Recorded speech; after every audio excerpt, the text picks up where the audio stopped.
Judge's ultimatum shocks courtroom. One more slip means jail. Joaquina.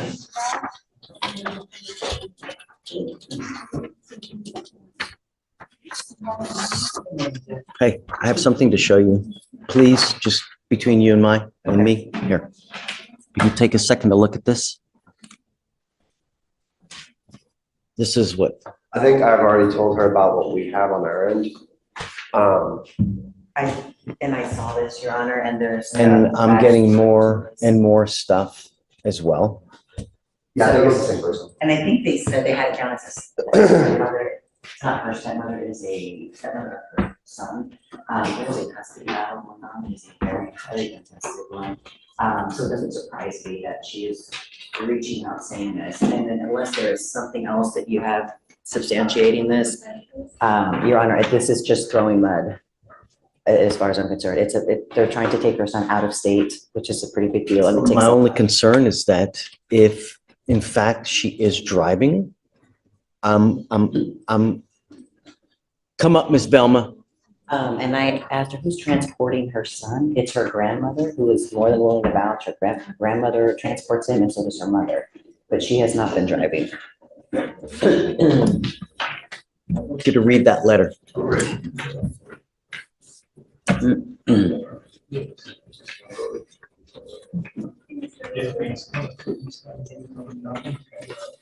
It is the same individual that has been. I don't care. My only concern is if she's driving, so help me.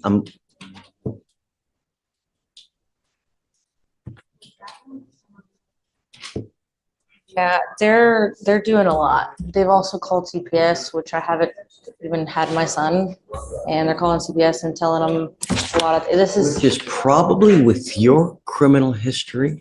I understand. Right. I mean, I understand. Put yourselves in the shoes of someone else, right? Would you want a baby in the custody of someone that has that kind of criminal history? You know? Really? His father has criminal history as well, and you're trying to justify it. If you just can give me 2 seconds. I've never used that against him. I lost my daughter from a different father, so he doesn't know anything that I've been going through. My brother killed himself in 2016 in the parking lot of the Harris County Sheriff's Department on Clay Road. I don't know if you heard about it or saw the news article. I understand that you have issues. I get it. But what I'm saying is I've never used any of that against them. I've been very amicable with them. We're having two different conversations. We're having two different, like what I'm trying to impart to you is that you're talking about custody, right? And I am too, but I'm talking you having custody of someone. What matters is, and you know, when you're single, it's all about you, right? You can do whatever the hell you want to do. You can go here, you can go there, you can stay up 3 days doing whatever you want to do. When you get married, it's about your significant other, right? You always think about your significant other because that's what a marriage is, right? It's a chain link fence. And when the link is broken too much, the fence falls apart. When you have a kid, it's not about you. It's not about your significant other. It's only about the baby. Nothing else matters. And that's why two people who cannot get along, who have drug issues, have no business bringing another life because they can't even take care of themselves. And you, with the baggage that you have, while you may be a great person, there's too much drama, too much PTSD for a baby to put into the mix. Because everything that you do will impact the baby one way or the other. I don't care what they've done. I don't care what they're doing. I don't care how many cases. You are the one that has the baby. You need to make the sound decision. I know you don't have the baby, but what I'm telling you, if and you do at some point, my concern here is public safety. I don't care about your baby.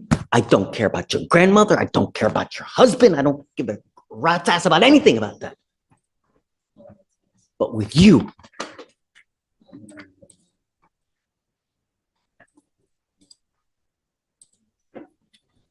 DWI, FSGI, retaliation, DWI, assault of a public servant. That's why I have my eye on you. And when I have someone telling me that you're driving now repeatedly, I have a big problem with that because I've ordered you not to drive and I had you sign an affidavit. And so help me, if I find that you're driving one way or the other, I'm going to freaking lose it. You better not be driving. I don't care what is going on in your life. I don't care who you have to pick up. Do you understand me?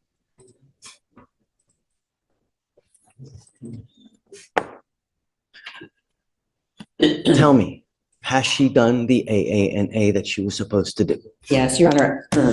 I think because there is no transportation, no driving, and mother works 12 hours a day, the grandmother works, the grandfather works.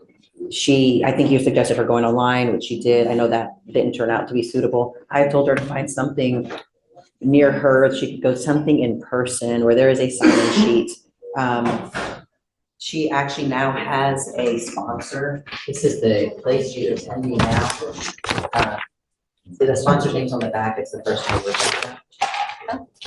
Rebecca is suggesting, since she's early in her treatments, that she suggests she go once a day, every day.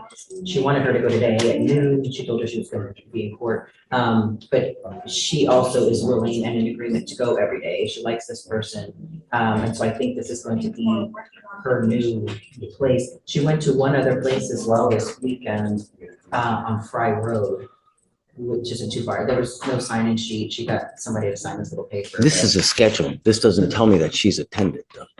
Right. I know, Your Honor. Do we have any proof that she's done anything? Classes she went to, she got her to I sign. don't care about that. I told you to bring a sheet of paper signed. Did you do that? I got one printed out. My mom works on Saturday and Sunday from 9 to 9, so Do you have anything here today with proof that you've gone to any AA meetings or NA meetings? you get these chips, and that's my sponsor. Booking your bond. She goes with you, please. I'm sorry, Joaquina. I've more than enough. I've literally. Yeah, and I know one of the places they said because of, and then they give her a copy, it just everyone's names on it. That's not true. It's not true. I mean, I'll give this to you. I don't know.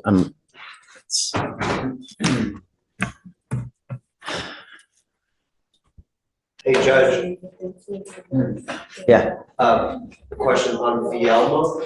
With defense, we've reached an agreement of probation. Would you take that today? Yes, but I want her to go to sober court, and I'm gonna make that a condition though, but I'm okay with it. So, what we'll do is we will set her up for a TRAS today. She's scheduled for May 1st on the TRAS. Great. But I'm okay with it. But I 100%, she needs sober court. Yeah, I agree. I So- think too. Okay. We just wanted to make sure, because there wouldn't be a bond to revoke at that point. I don't know if you want to keep her in custody, but we reached an agreement today. So that's why I wanted to make So sure. and I'm gonna admonish her today, Okay. like, I'm gonna let her out, Yeah. but the exact conditions that I did now will apply. And so if she fails now, I'm gonna issue a warrant. And then this time I'm gonna keep her in custody until she does everything. Okay. So that's it. Got it. Thank you.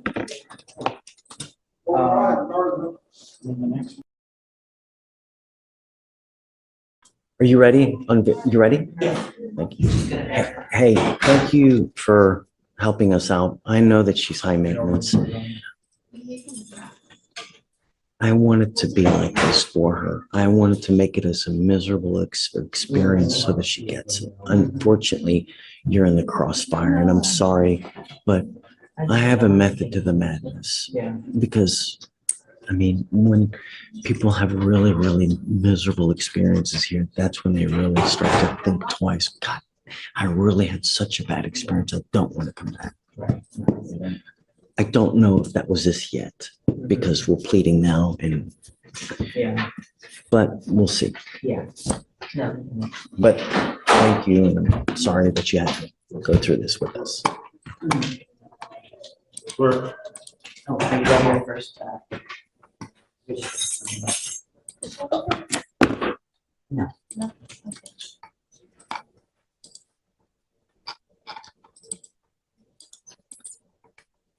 Until she gets into sober court, she will report here to us. She was not going out to the region. She will report to me here, okay? And at the first instance, she stops doing, then we issue the warrant. She goes into custody and waits in there until the TRAS gets done.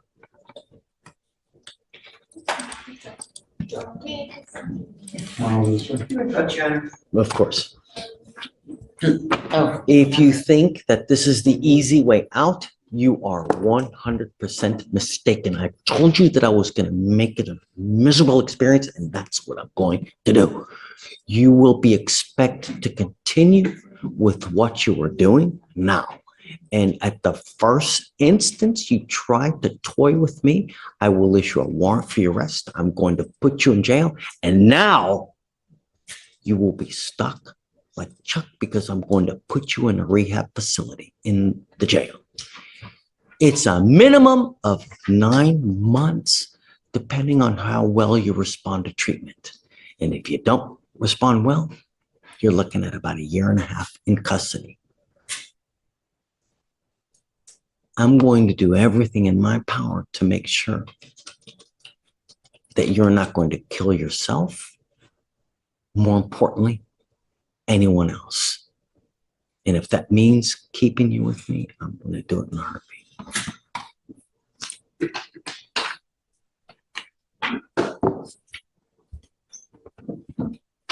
You now stand charged with driving while intoxicated. You're facing up to 6 months in jail and or a $2,000 fine. So what I want to do with you is Sober Court. Sober Court is a program that helps you get your life on track. And if you do well with them, they help you get a license for you to drive. But it's a program that's rewards you with things, right? You're now going to be doing a DWI education class. You'll be doing victim impact panels. You'll be doing community service.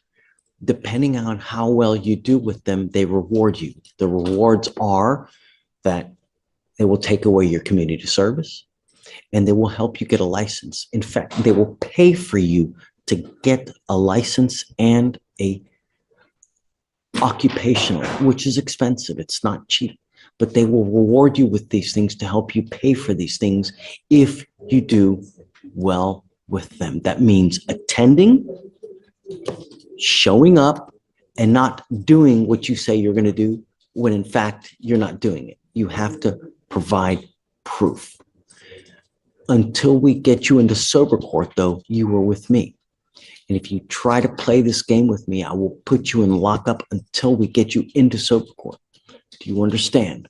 I'm not going to play this game with you. I want proof of what you're supposed to be doing. As part of this agreement, you will be doing a DWI repeat offender education class, 2 victim impact panels, a 4-hour anger management class, a TRAS, no alcohol, no drugs, guardian interlock, and random testing. You will also be doing the AA as well. Do you understand? Ms. Bielma, this is going to go on your record. It's going to be there forever. From now on, you are facing a minimum of 30 days in jail if you ever pick up another DWI. And actually, it's a second. So from now on, if you ever pick up another DWI, you'll be facing a 3rd-degree felony, 2 to 10 in the penitentiary. Some people only learn by going to prison. Is that going to be you? I don't know. What matters is, what are you going to be thinking in 20 years? Not now. Time heals all wounds. In 5 years, you're going to forget about this. How do you plead to the offense, man? You're giving up the right to a trial, right to compel witnesses to testify on your behalf, confront and cross-examine your accusers. If you're not a citizen, there are possible immigration consequences. You can be deported, excluded from the country, denied naturalization under federal law. You give up the right to appeal. You know, I was telling Ms. Rodriguez here that the idea is to make your experience so miserable that you think twice. I don't know if we're here. Yeah, I don't know if we're there yet. Here with you. Only time will tell. You can shed as many tears as you want, but the real test is, what are you going to be doing when you're faced with the dilemma, when you're out there at a bar? Are you going to get in a car again, even if it's 15 years away? How do you plead to the offense, man? I will find you guilty. I will follow the agreement. So I still want her coming here with us, proving to us that she's doing AA, taking drug tests 3 times a week. And then the drug test will continue. Did you get a date for sober for the TRAS? Yes, it's gonna be on the 19th. Oh, 3 days? Oh, wonderful. Great. So this is great because that way we can get you in and expedite you as soon as possible. Okay, thank you so much. We're good. Yes, yes, of course. Oh, 2 years.